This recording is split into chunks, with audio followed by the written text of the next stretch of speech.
Assalamualaikum warahmatullahi wabarakatuh. Selamat datang kembali di perkuliahan fitokimia. Nah, kali ini ya teman-teman kita akan mempelajari tentang jenis-jenis kromatografi. Nah, mungkin bagi teman-teman sudah tidak asing lagi ya istilah kromatografi begitu. Nah, tapi teman-teman harus tahu ya, jadi kromatografi ini banyak jenisnya begitu. Nah, nanti akan kita pelajari ya. Oke, sebelum masuk ke jenis-jenis kromatografi, kita harus tahu dulu penemu atau sejarah dari kromatografi begitu. Nah, jadi penemu dari kromatografi itu adalah Mikhail Semenov ya, T-Sweet ya. Itu pada tahun 1872 sampai 1919. Nah, jadi istilah kromatografi ini berasal dari bahasa Yunani ya. Kromatos yang artinya warna, grafos artinya menulis. Jadi atau bisa diistilahkan color writing ya. Jadi kromatografi ini kan fungsinya untuk pemisahan begitu. Jadi di sini nanti akan terjadi pemisahan senyawa-senyawa yang lebih sederhana dari kumpulan senyawa yang kompleks seperti itu.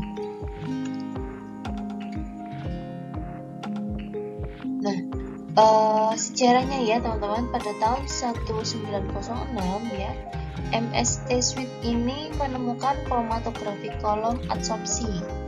Kemudian pada tahun 1938, Ismailov dan Schreiber ini menemukan KLT. Kemudian Martin menemukan kromatografi partisi. James and Martin ini menemukan kromatografi gas. Kemudian pada tahun 1964 ya, Haber ini menemukan HPLC ya teman-teman. Jadi teman-teman silahkan pelajari sejarah dari penemuan kromatografi.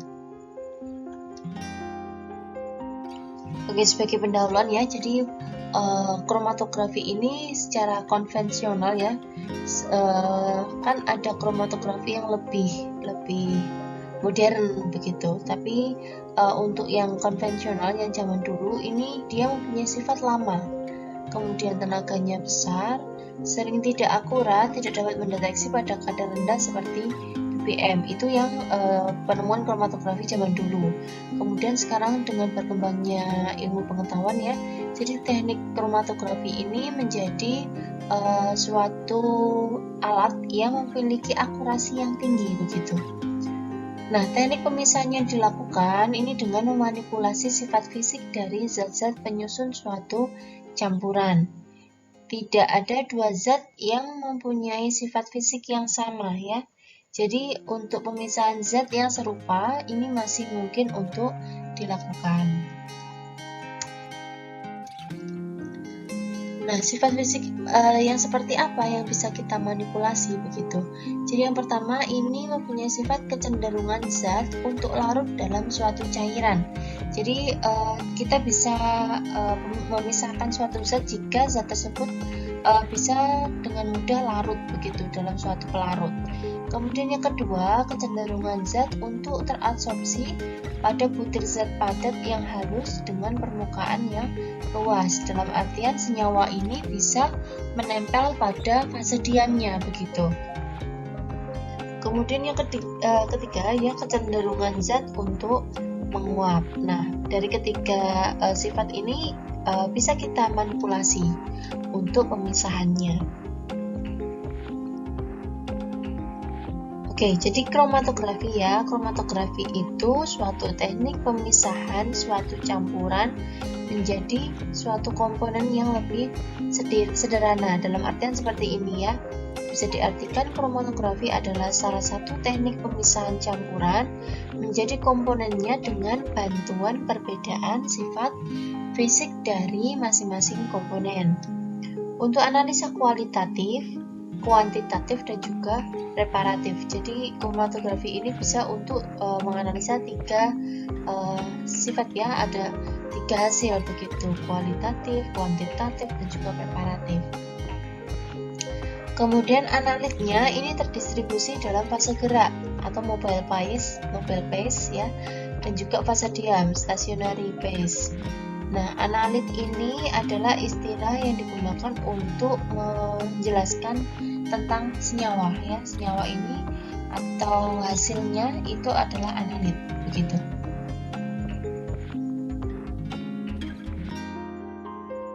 Nah, istilah-istilah penting dalam kromatografi ya, itu ada 4 ya teman-teman. Ada polaritas, partisi, adsorpsi, jenis fase. Nanti kita bahas satu-satu ya. Kita masuk ke polaritas dulu. Nah, polaritas ini sangat penting ya untuk kromatografi ya. Jadi menunjukkan adanya pemisahan kutub muatan positif dan negatif dari suatu molekul sebagai akibat terbentuk konfigurasi tertentu dari atom-atom penyusunnya. Molekul tersebut dapat tertarik oleh molekul lain yang mempunyai polaritas. Tingkat pemisahan dari molekul tersebut menentukan polaritas dan daya tariknya. Jadi kepolarannya ini nanti akan beda-beda ya teman-teman.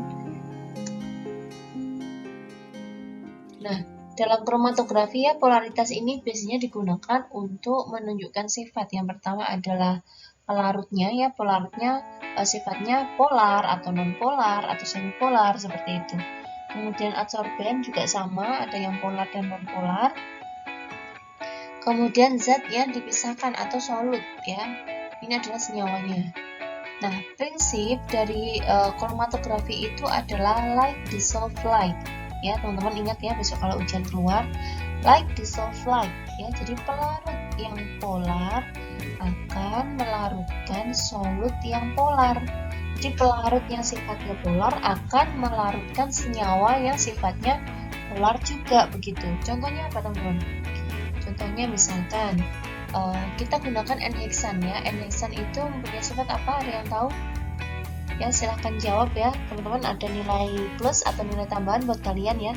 Coba, kalau N-heksan itu mempunyai sifat apa? Apakah sifatnya semipolar atau nonpolar atau polar? Ya, menurut teman-teman gimana?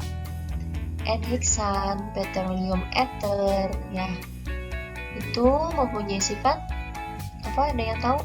Silahkan tulis di kolom komentar. Ya, betul ya.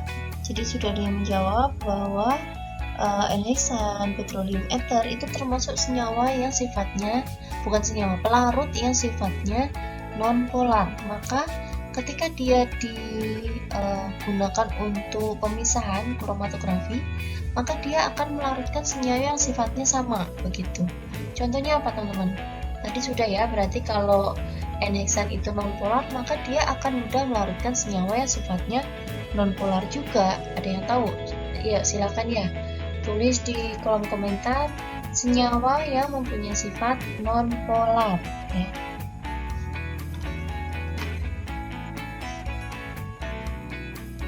Sudah ya. Ya, jadi senyawa yang punya sifat non-polar itu adalah minyak atsiri ya, contohnya minyak atsiri, kemudian lemak, senyawa-senyawa yang sifatnya non-polar, maka dia akan sangat mudah tertarik oleh pelarut yang non-polar gitu. Kemudian yang kedua, adsorben yang sifatnya polar cenderung mengadsorpsi solut yang polar. Adsorben apa teman-teman? Adsorben itu adalah fase diam ya. Fase diamnya biasanya kita gunakan adalah silika gel yang secara umum dipakai. Ya, adsorben yang polar cenderung mengadsorpsi senyawa yang polar, sama ya. Kemudian polaritas pelarut ini sebanding dengan konstanta dielektrik zat pelarut. Nah, kita masuk ke konstanta dielektrik dulu ya. Nah, ini. Jadi tadi polaritas itu berbanding lurus dengan konstanta dielektrik ya. Jadi yang paling atas nih ya, petroleum ether, N-heksan, petroleum ether. Ini konstanta dielektriknya 1,89. Berarti dia mempunyai sifat kepolaran yang rendah. Jadi semakin turun ya, tingkat konstanta dielektriknya semakin besar, berarti kepolarannya juga semakin besar begitu. Ya, yang pertama yang paling non polar itu adalah petroleum ether, kemudian N-heksan begitu. Selanjutnya sikloheksana, kemudian ada toluen, benzen, etil ether, kloroform, etil asetat. Nah, kalau teman-teman dengar kloroform sama etil asetat, berarti dia ini sifatnya di tengah-tengah ya, antara polar dan non-polar. Berarti dia sifatnya adalah semi polar. Kemudian ada aseton, etanol, metanol. Selanjutnya air. Air sifatnya dia paling polar.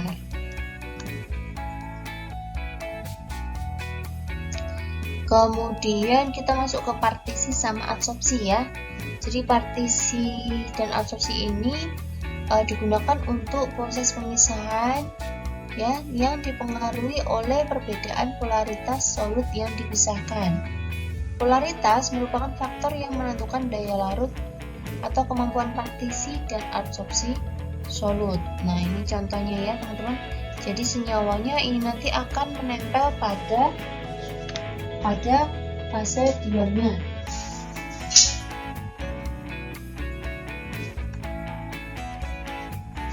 Kemudian kalau partisi ya, partisi ini biasanya dia menggunakan pelarut dua macam pelarut yang dia tidak saling campur, biasanya seperti itu ya. Jadi beda adsorpsi dengan partisi. Kalau adsorpsi dia hanya menempel pada fase diamnya begitu. Jadi senyawanya ini yang warna biru dia menempel di fase diamnya. Sedangkan kalau partisi ya biasanya dia menggunakan dua pelarut yang tidak saling campur, di mana dia nanti akan terpisahkan begitu. Jadi akan saling tarik menarik senyawa yang sifat beda sifat kepolarannya begitu. Kemudian ya, dalam kromatografi partisi, komponen yang dipisahkan secara selektif mengalami partisi antara lapisan cairan tipis pada penyangga padat yang bertindak sebagai fase diam dan eluen yang bertindak sebagai fase gerak. Proses partisi ini tergantung dari daya larut solut dalam dua macam cairan, nah seperti yang saya jelaskan tadi ya. Kemudian peka terhadap perbedaan PM, berat molekul, dari senyawa. Kemudian zat yang terdiri dari satu seri deret homolog paling baik dipisahkan dengan kromatografi partisi. Contohnya pemisahan berbagai jenis asam amino, kemudian asam lemak dan juga gula. Lanjut untuk adsorpsi ya. Adsorpsi ini komponennya yang dipisahkan secara selektif ini teradsorpsi. Namanya pakai D ya, bukan absorpsi tapi ad. Adsorpsi berarti dia menempel ya, menempel pada permukaan adsorben yang dipakai untuk bahan isian kolom. Banyaknya solut yang dapat diadsorpsi pada permukaan adsorben tergantung pada konfigurasi solut. Kemampuan untuk diabsorpsi menentukan kemudahan solut untuk dipisahkan dengan kromatografi adsorpsi. Cocok untuk memisahkan campuran solut yang serupa tetapi mempunyai perbedaan bentuk stereometrik. Lanjut ke fase gerak ya teman-teman. Jadi setiap kromatografi, baik itu kan ada banyak ya macamnya kromatografi. Semua kromatografi itu pasti menggunakan fase gerak dan juga fase diam, itu pasti ya. Tinggal kita aplikasinya di mana, begitu. Contohnya jika fase gerak berupa cairan disebut dengan kromatografi cair. Contohnya adalah HPLC ya. Teman-teman kalau mendengar HPLC, kemudian ada dosen lain atau teman lain yang menyatakan KCKT, itu adalah sama ya. Kalau KCKT itu adalah kromatografi cair kinerja tinggi, kalau HPLC itu high performance liquid chromatography. Jadi sama begitu, cuman istilah dalam bahasa Inggrisnya. Kemudian jika fase geraknya ini berupa gas, ini disebut dengan kromatografi gas. Sekarang untuk fase diam ya, jadi fase diam ini ada yang berupa padatan ataupun cairan. Nah, fase diam ini ada juga yang berupa kertas ya. Jadi jadi dia menempel di kertasnya begitu, disebut dengan kromatografi kertas. Nah, biasanya fase diamnya ini dapat ditebarkan pada lem pen yang disebut dengan kromatografi lapis tipis. Kemudian fase diam ini juga dapat diisikan atau dilapiskan pada kolom ya, pada kolom. Contohnya pada HPLC, kromatografi gas, dan juga pada kromatografi kolom.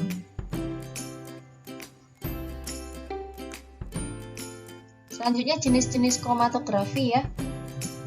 Berdasarkan teknik kerja yang digunakan ya, kromatografi ini ada 3 ya. Ada 4 sih sebenarnya, ada gas juga, cuman yang akan saya bahas di sini cuma 3 ya. Ada kromatografi kertas, lapis tipis, dan juga kolom. Oke, untuk kromatografi kertas dulu ya. Jadi kromatografi kertas ini merupakan kromatografi yang menggunakan kertas selulosa murni yang mempunyai afinitas besar terhadap air atau pelarut polar lainnya. Pelaksanaan pemisahan dengan metode kromatografi kertas ini terbagi menjadi 3 tahap, jadi hampir mirip dengan KLT ya. Tetap yang pertama kita lakukan penotolan dulu, penotolan sampel, kemudian tahap pengembangan ya dengan eluen atau fase gerak, kemudian yang ketiga adalah tahap identifikasi atau penampakan noda.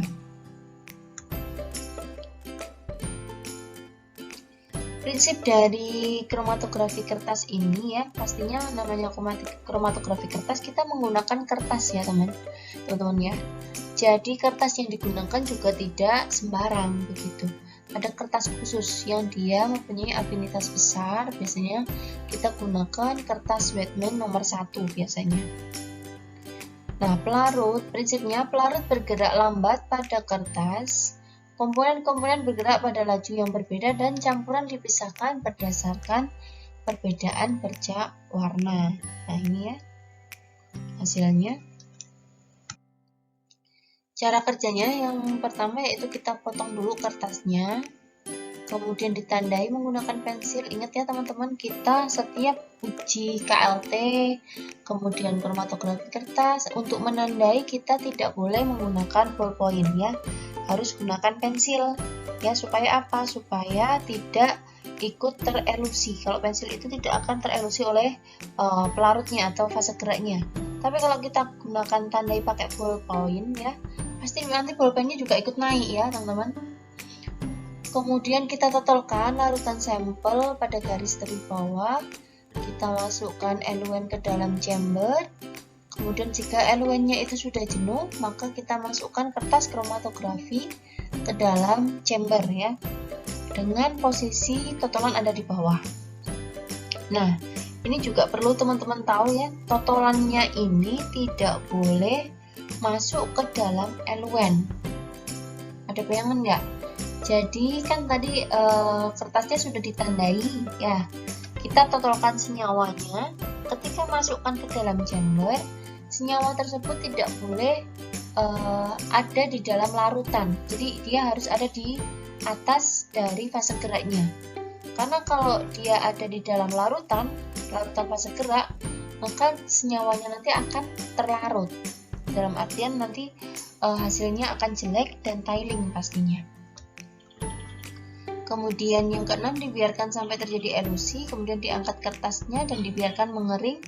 Lalu kita tandai bercak menggunakan pensil. Nah, seperti ini teman-teman ya. Jadi bayangannya yang bawah ini solvent, ini adalah pelarut atau fase gerak. Nah, senyawanya itu tidak boleh ada di dalam solvent. Harusnya ini loh, totolan senyawa ini harus ada di atas solvent. Kalau dia ada tercelup ya pasti nanti hasilnya jelek begitu ya. Nah, ini adalah hasil akhir dari kromatografi kertas. Kemudian lanjut kita masuk ke KLT ya. Kalau KLT mah teman-teman udah di luar kepala ya, sudah paham begitu. Kita bahas sedikit ya supaya teman-teman ingat. Ya, KLT ini adalah cara pemisahan campuran dari senyawa berdasarkan kecepatan sampel yang dibawa oleh pelarut ya. KLT ini dapat digunakan untuk memisahkan senyawa yang sifatnya hidrofobik seperti lipid dan hidrokarbon yang sukar dikerjakan dengan kromatografi kertas. Prinsipnya hampir sama ya, jadi KLT ini menggunakan silika atau alumina yang digunakan sebagai fase diamnya yang nanti ditebarkan pada lempeng. Jadi dia nanti diratakan pada lempengnya bisa dari plastik keras atau dari aluminium seperti itu ya. Kemudian silika gel ya sebagai fase diamnya, dan fase geraknya kita gunakan pelarut atau campuran pelarut yang sesuai. Nah, pelaksanaannya ini biasanya dalam pemisahan warna yang merupakan gabungan dari beberapa zat warna atau senyawanya masih kompleks begitu. Makanya kita identifikasi dengan KLT. Cara penggunaannya ya pada KLT hampir sama dengan kromatografi kertas. Hanya saja KLT ini fase diamnya menggunakan plat ya, yang plat silika ya, yang silika yang ditebarkan pada suatu lempengan, begitu lempeng logam atau aluminium foil ya. Sedangkan pada kromatografi kertas ini biasanya gunakan kertas saring. Nah, seperti ini ya teman-teman. Gambaran dari KLT hampir mirip dengan kromatografi kertas, yang membedakan hanya fase diamnya saja. Nah, ini kita bisa lihat bahwa totalannya ini di atas pelarut atau di atas fase geraknya. Baru nanti ketika sudah terjadi pengembangan atau elusi ya, elusi ini kondisi chambernya sudah ditutup, maka yang naik adalah uap dari fase gerak tersebut. Dia akan membawa sampel atau senyawanya berdasarkan polaritasnya seperti itu. Nah, biasanya kalau udah sampai batas atas, maka akan kita ambil dan kita amati senyawanya. Nah, sekarang pertanyaannya untuk teman-teman ya. Kalau fase diam yang kita gunakan adalah silika gel yang sifatnya dia polar ya, sedangkan fase geraknya ini adalah campuran senyawa yang sifatnya lebih semipolar atau nonpolar, maka senyawa yang ada di paling atas yang berwarna merah, menurut teman-teman ini senyawanya sifatnya apa? Apakah sifatnya polar atau nonpolar? Nah, jawaban saya tunggu ya sekarang di kolom komentar. Silakan teman-teman tulis. Warna merah pada lempeng KLT ya, itu mempunyai sifat polar atau nonpolar, dan jelaskan alasannya. Kenapa milih jawaban tersebut? Kalau teman-teman perhatikan penjelasan saya dari awal tadi, pasti teman-teman bisa menjawab. Oke, saya tunggu ya teman-teman.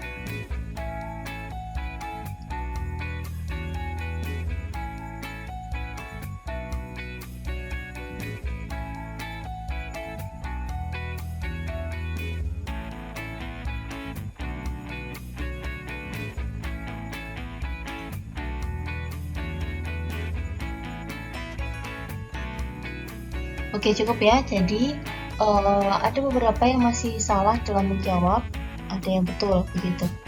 Jadi senyawa merah yang ada di paling atas ini adalah senyawa yang sifatnya adalah apa teman-teman? Sifatnya nonpolar, betul ya. Sifatnya nonpolar karena apa? Karena prinsip dari like dissolve like tadi ya.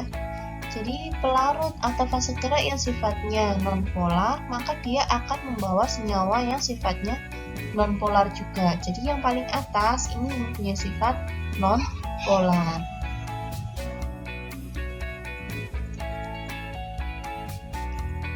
Selanjutnya yaitu kromatografi kolom ya. Jadi kromatografi kolom ini merupakan kromatografi yang menggunakan kolom sebagai alat untuk memisahkan komponen-komponen dalam campuran.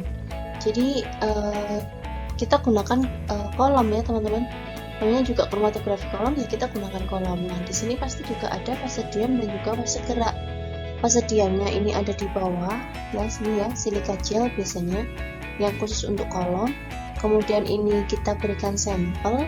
Kemudian dari setelah kita tata ya, kita masukkan fase geraknya yang warna biru muda nih. Ini adalah fase gerak yang kemudian nanti dia akan mengelusi sampelnya yang tertahan oleh fase diam di sini. Nah, dari sini nanti sampel akan terpisahkan begitu. Jadi ini sudah dapat fraksi yang berwarna putih, kemudian ada fraksi berwarna merah dan juga fraksi berwarna biru. Nah, ini prinsipnya juga sama, like dissolve like. Jadi nanti yang pelarut yang pelarut sifatnya nonpolar, maka dia akan membawa senyawa yang nonpolar juga. Yang semipolar ya berarti nanti dia akan membawa semipolar seperti itu. Jadi prinsip kerjanya yaitu didasarkan pada absorpsi komponen-komponen campuran dengan afinitas yang berbeda terhadap permukaan fase diam. Absorben bertindak sebagai fase diam dan fase geraknya adalah cairan yang mengalir membawa komponen campuran sepanjang kolom. Sampel yang mempunyai afinitas besar terhadap adsorben maka akan secara selektif tertahan dan afinitas yang paling kecil akan mengikuti aliran pelarut. Ini adalah prinsip kerja dari kromatografi kolom. Kemudian cara penggunaannya ya, yang pertama adalah sampel kita larutkan dulu dengan pelarut ya. Jadi nggak bisa kita gunakan ekstrak langsung kita masukkan ke dalam kolom, itu nanti akan menyumbat ya. Jadi kita harus preparasi sampel dulu. Kita ambil ekstrak, kemudian kita larutkan sedikit dengan pelarut, ditaruh di wadah begitu ya. Kemudian kita gerus dengan silika gelnya. Jadi silika gelnya itu nanti akan membuat ekstraknya menjadi serbuk seperti itu. Nah, baru itu nanti kita tuangkan di atas kolom. Kemudian komponen dalam sampel ini diabsorpsi dari larutan secara kuantitatif oleh bahan penyerap berupa pita sempit pada permukaan atas kolom. Dengan penambahan pelarut secara terus-menerus, maka masing-masing komponen akan bergerak turun melalui kolom dan akan terbentuk pita yang setiap zona ini terisi satu macam komponen. Setiap zona yang keluar dari kolom maka dapat ditampung dengan sempurna sebelum zona lain yang keluar dari kolom. Zona ini maksudnya sampel tadi ya teman-teman, senyawa yang beda-beda warna tadi, istilahnya kita di sini pakai zona begitu. Nah, ini tadi sama persis. Stationary phase ini adalah fase diamnya, kemudian ini sampel ya, kemudian ini mobile phase-nya, fase gerak yang pink ya. Kemudian yang mempunyai interaksi kuat maka dia akan tertahan oleh fase diam. Yang interaksinya lemah maka dia akan mengikuti aliran dari fase geraknya. Jadi fase geraknya ini dia akan turun ya, mengikuti gaya gravitasi. Nah, itu nanti kita akan tampung teman-teman. Jadi setiap fraksinya yang mempunyai warna sama kita tampung begitu. Ini adalah gambaran dari kromatografi kolom. Nah, nanti ada satu pertemuan sendiri ya nanti yang kita bahas tentang kromatografi kolom. Baik, kita sudah selesai ya. Sudah selesai, ada tugas buat teman-teman ya. Yang pertama, mencari jurnal dan video cara penggunaan kromatografi tersebut. Nah, hari ini kan kita gunakan tiga kromatografi. Nah, berarti nanti teman-teman setiap mahasiswa akan mendapatkan tugas masing-masing ya. Jadi kromatografinya tidak sama begitu. Kemudian silakan kalian buat resume itu kalian kesimpulan ya, dari kalian baca dulu jurnalnya, dibaca, kemudian setelah itu kalian buat kesimpulan dari jurnal tersebut ya, maksimal 3 halaman aja ya, diketik di Word. Nah, kemudian nanti di bagian awal resume kalian cantumkan link videonya. Jadi misalkan kalian dapat kromatografi kertas, nah kalian cari nih video pembuatan praktek dari kromatografi kertas begitu. Nah, untuk pembagiannya ya, untuk tugas kromatografi kertas ini nanti bagi mahasiswa yang mempunyai absensi dengan angka belakang 1, 2, dan 3. Berarti 11, 12, 13. Kemudian 21, 22, 23 ini tugasnya adalah kromatografi kertas. Silahkan cari, diusahakan berbeda ya jurnalnya, diusahakan. Kalau memang tidak sengaja sama ya sudahlah, nggak apa-apa, tapi diusahakan berbeda begitu. Nilai yang akan lebih tinggi ya pasti yang dia uploadnya lebih cepat ya. Kemudian untuk KLT, kromatografi lapis tipis, nanti untuk mahasiswa dengan absensi angka belakangnya 4, 5, 6, dan 7, begitu. Kemudian kromatografi kolom, nanti absensi dengan angka belakang 8, 9, dan 0. 8, 9, 10, 18, 19, 20, seperti itu. Paham ya teman-teman ya? Jadi ini kalian kerjakan selama perkuliahan berlangsung. Jadi misalkan kuliah jam 7 sampai jam 9, berarti batas pengerjaannya sampai jam 9. Segera dikumpulkan ke Google Classroom, nanti akan segera saya nilai ya. Demikian pertemuan hari ini, terima kasih atas perhatiannya. Jangan lupa klik like, share, dan subscribe ya teman-teman.